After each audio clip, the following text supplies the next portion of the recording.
Hey, welcome to Socialism for All. This file is being recorded for the September 2021 edition of Socialism for All, and it's an excerpt from Kwame Nkrumah's 1961 work, I Speak of Freedom.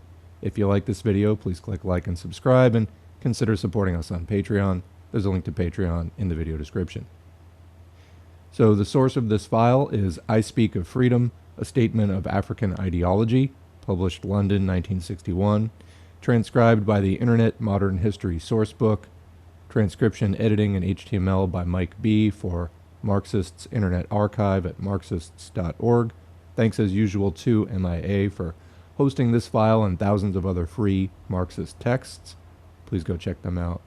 So Kwame Nkrumah was a politician, political theorist, and revolutionary who led Ghana to independence in the late 1950s.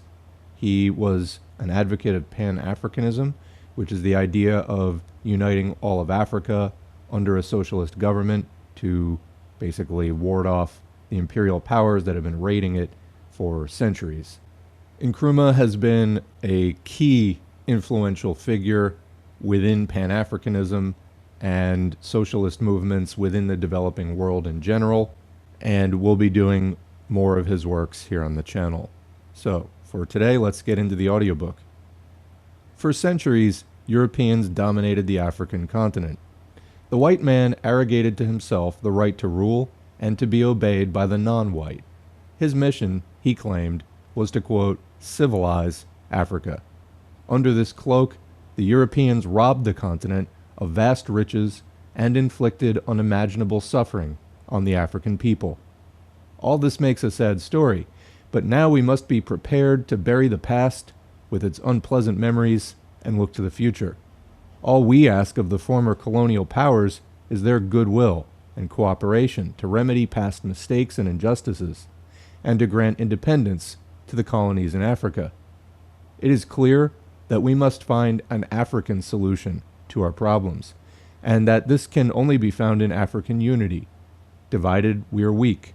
United, Africa could become one of the greatest forces for good in the world.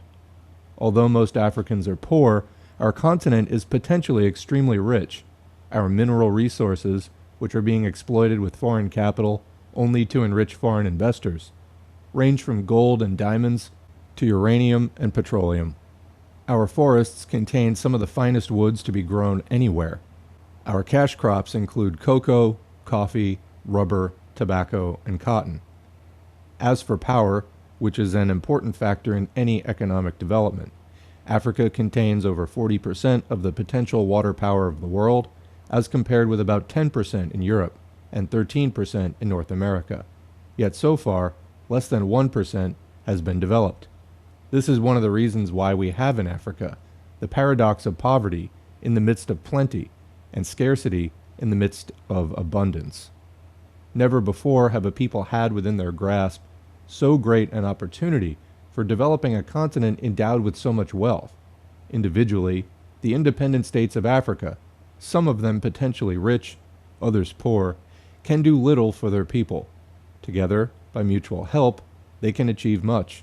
But the economic development of the continent must be planned and pursued as a whole. A loose confederation designed only for economic cooperation would not provide the necessary unity of purpose. Only a strong political union can bring about full and effective development of our natural resources for the benefit of our people. The political situation in Africa today is heartening and at the same time disturbing. It is heartening to see so many new flags hoisted in place of the old. It is disturbing to see so many countries of varying sizes and at different levels of development, weak, and in some cases almost helpless. If this terrible state of fragmentation is allowed to continue, it may well be disastrous for us all. There are at present some 28 states in Africa, excluding the Union of South Africa, and those countries not yet free. No less than 9 of these states have a population of less than 3 million. Can we seriously believe that the colonial powers meant these countries to be independent, viable states? The example of South America, which has as much wealth, if not more, than North America, and yet remains weak and dependent on outside interests, is one which every African would do well to study. Critics of African unity often refer to the wide differences in culture, language, and ideas in various parts of Africa. This is true, but the essential fact remains that we are all Africans and have a common interest in the independence of Africa. The difficulties presented by questions of language, culture, and different political systems are not insuperable. If the need for political union is agreed by us all, then the will to create it is born, and where there's a will, there's a way. The present leaders of Africa have already shown a remarkable willingness to consult and seek advice among themselves. Africans have indeed begun to think continentally. They realize that they have much in common, both in their past history, in their present problems, and in their future hopes. To suggest that the time is not yet ripe for considering a political union of Africa is to evade the facts and ignore realities in Africa today. The greatest contribution that Africa can make to the peace of the world is to avoid all the dangers inherent in disunity by creating a political union which will also, by its success, stand as an example to a divided world. A union of African states will project more effectively the African personality. It will command respect from a world that has regard only for size and influence.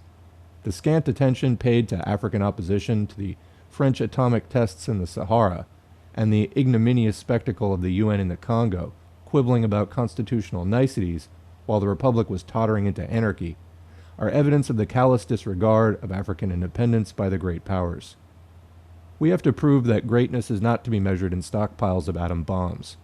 I believe strongly and sincerely that with the deep-rooted wisdom and dignity, the innate respect for human lives, the intense humanity that is our heritage, the African race, united under one federal government, will emerge not just as another world bloc to flaunt its wealth and strength, but as a great power whose greatness is indestructible because it is built not on fear, envy, and suspicion, nor won at the expense of others, but founded on hope, trust, friendship, and directed to the good of all mankind. The emergence of such a mighty stabilizing force in this strife-worn world should be regarded not as the shadowy dream of a visionary, but as a practical proposition, which the peoples of Africa can and should translate into reality. There is a tide in the affairs of every people when the moment strikes for political action. Such was the moment in the history of the United States of America when the Founding Fathers saw beyond the petty wrangling of the separate states and created a union. This is our chance. We must act now. Tomorrow may be too late, and the opportunity will have passed, and with it the hope of free Africa's survival. So, that is the end of the audiobook. This excerpt from I Speak of Freedom by Kwame Nkrumah gives you sort of a basic pitch for Pan-Africanism and African unity. What do you think? Of course, 60 years have gone by since this was published, and we have not yet seen that African union. Imperialism is clearly going to fight to the last man. Of course, that last man will be drafted from the underclass as their perceived only way of surviving, but that's beside the point. But, the United States clearly is sticking to a very aggressive line, this whole global war on terror. What is terror? Really anything that stands in the way of U.S. imperialism, obviously.